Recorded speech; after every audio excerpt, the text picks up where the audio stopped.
स्वागत है आपका स्टडी यूपीपीटी में। हम ग्राफ का अध्ययन कर रहे हैं। नेक्स्ट जो पार्ट है वो इसका है दंड आलेख के लिए, यानी कि बार डायग्राम हम देख रहे हैं। इसमें पहले जैसे यहाँ पर एक डायग्राम बना हुआ है जिसमें कि देखिए एक्स एक्सिस पर हमें अलग अलग कंट्री दिए हुए हैं, जबकि वाई एक्सिस पे हमें उनके प्रति हज़ार जो जन्म दर है वो बताई गई है। जैसे स्वीडन की जन्म दर है 15 और जर्मनी की है 16, इंग्लैंड की है 20, न्यूजीलैंड की है 30, इंडिया की है 33 और चाइना की है 40। अब हमारे पास जो पहला क्वेश्चन है इसमें वो है कि किस देश की जन्म दर जर्मनी से 25% अधिक है। तो इसमें बताना है कि किस देश की जन्म दर जो है जर्मनी से 25% अधिक है। तो सबसे पहले हम देखते हैं कि जर्मनी की जो जन्म दर है वो कितनी है। तो जर्मनी की जन्म दर यहाँ पे अगर हम बार को देखें तो वो जा रहा है 16 तक, यानी कि इसकी जो जन्म दर है वो है 16 प्रति हज़ार। तो अब अभीष्ट जन्म दर हो गई 16 प्रति हज़ार, यानी कि अपॉन 1000।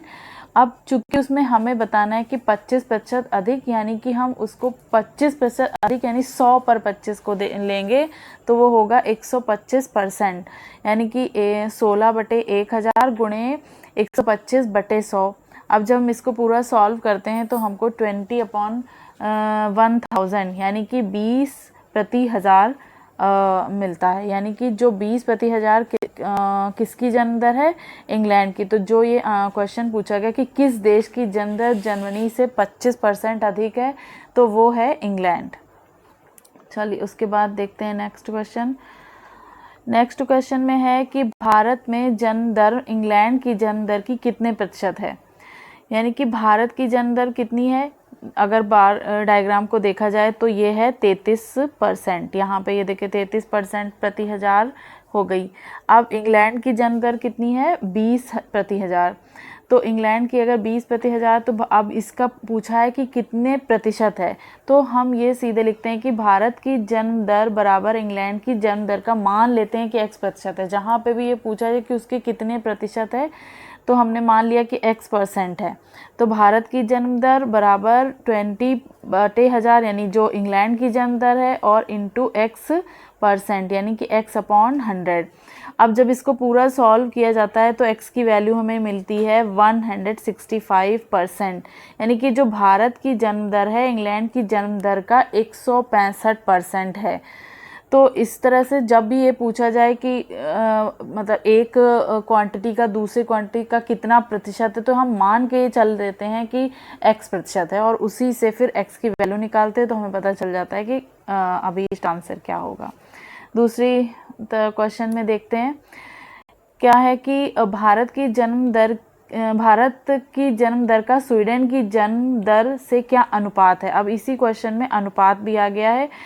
तो बार के या फिर जो भी ग्राफ के क्वेश्चंस होते हैं उनमें इस तरह की वैरायटी होती है कि एक क्वेश्चन प्रतिशत से हो सकता है तो दूसरा क्वेश्चन अनुपात से हो सकता है। तो एक ही क्वेश्चन जो टाइटल है उसी के अंदर बहुत सारी चीज़ें आ जाती हैं। तो जैसे अब इसमें हमारे पास है भारत की जन्म दर का स्वीडन की जन्म दर से क्या, तो भारत की जन्म दर कितनी है 33 प्रति हज़ार, जबकि स्वीडन की जन्म दर कितनी है, स्वीडन की है 15। तो अगर हम 33 प्रति हज़ार का अनुपात 15 प्रति हज़ार से अनुपात निकालें तो जैसे 1000 कट गया, क्या बच्चा हमारे पास 33/15। जब इसको सॉल्व करेंगे तो आएगा 11/5, यानी कि दोनों के बीच का रेशियो कितना है 11:5। नेक्स्ट क्वेश्चन क्या कहता है, नेक्स्ट क्वेश्चन में है कि इंग्लैंड की जन्म दर का न्यूजीलैंड की जन्म दर में से कितने प्रतिशत कम है।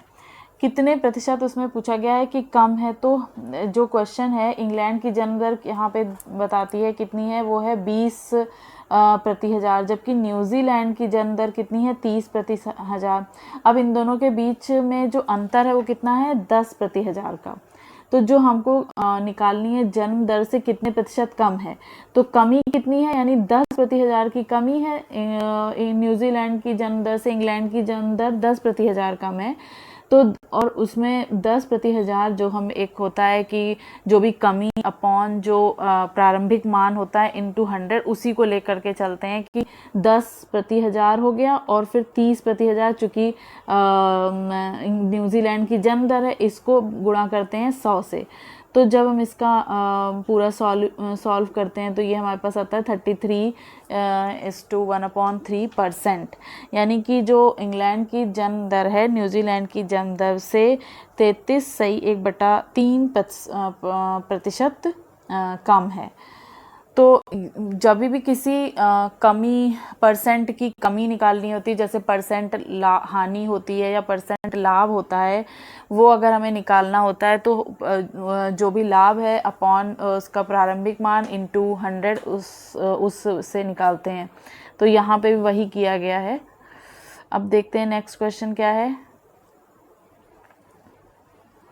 नेक्स्ट क्वेश्चन है कि अब यहाँ पर एक दूसरा हमारे पास डायग्राम है जिसमें है कि कारों का उत्पादन हज़ारों में दिया गया है और उसमें अलग अलग वर्ष में उसका जो भी उत्पादन है और जो निर्यात है दोनों दे। अब यहाँ पे चूँकि 2 बार ग्राफ है, जहाँ पे भी 2 बार ग्राफ का चित्र होगा तो इसका मतलब वहाँ पे हमें 2 बातें बताई गई हैं कि उत्पादन है, तो ये भी हो सकता है निर्यात हो या कोई और 2 मात्राओं का रेशियो लेकर के मतलब बार बनाए गए होंगे, तो उन्हें हमें देखना होगा। यहाँ पर जैसे उत्पादन और निर्यात दोनों के लिए बनाया गया है।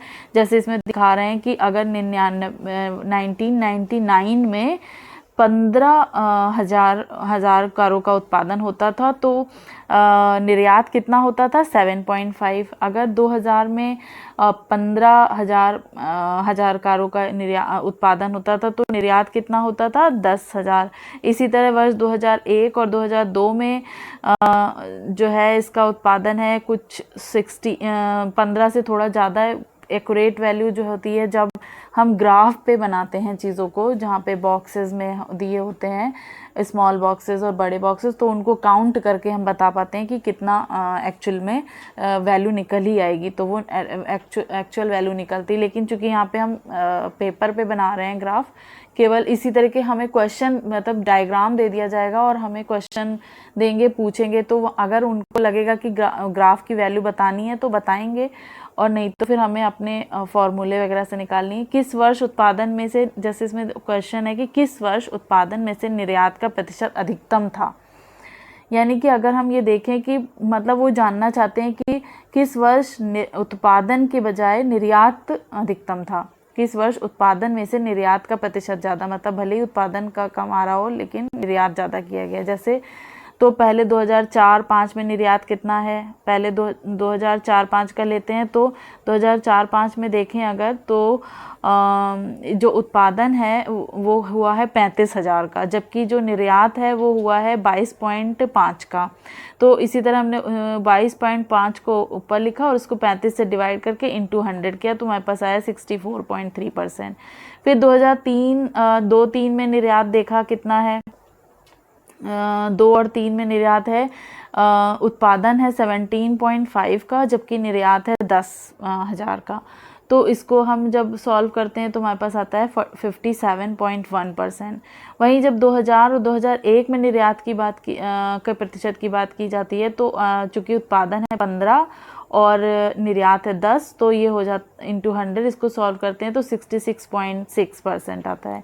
इसी तरह 2003 और 4 की जब बात करते हैं तो यहाँ पर उत्पादन होता है 25,000 का, जबकि निर्यात होता है 15, तो इसको जब सॉल्व करते हैं तो आता है 60। अब देखिए इनमें सबसे जो बड़ी आ रही है वो आ रहा है 66.6%, यानी कि 2000 और 2001 में निर्यात का प्रतिशत अधिकतम था, बहुत ज़्यादा निर्यात किया गया है। मतलब उत्पादन और निर्यात में अगर प्रतिशत निकाला जाए तो उस साल ज़्यादा निर्यात किया गया है। तो ये है हमारे कुछ बार डायग्राम से रिलेटेड क्वेश्चन, और आप नेक्स्ट वीडियो में मिलते हैं कि कुछ और क्वेश्चंस के साथ। तब तक के लिए नमस्कार।